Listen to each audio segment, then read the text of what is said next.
Sa inyong lahat, no? Dito naman po tayo sa ating ampalaya, no?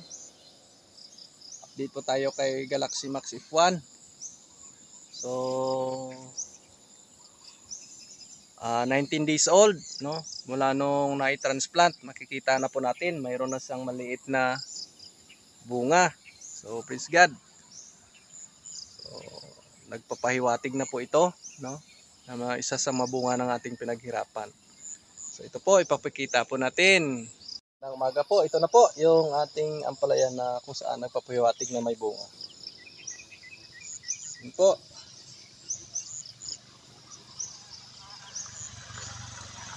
Yung 19 days old, makikita na po natin. Yan po. May mga maliliit na pitoy-pitoy.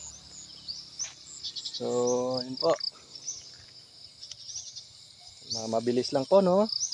Parang kailan lang. So, yun po, no? Maganda na po siya, no? 19 days old. So, ang bilis lang, no?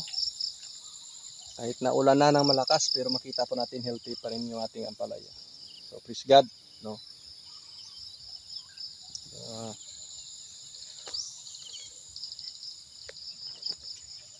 Shout out po kay Sir Jimuel. Sir, good morning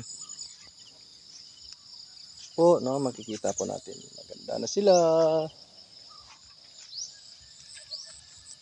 So, ito po yung taas ng aming 6 feet po to, no? Wala dito sa baba, taas. So, yung iba nakaabot na. Praise God. Bilis lang. 19 days old. So, yan lang po, no? Sa umagang pong ito, no?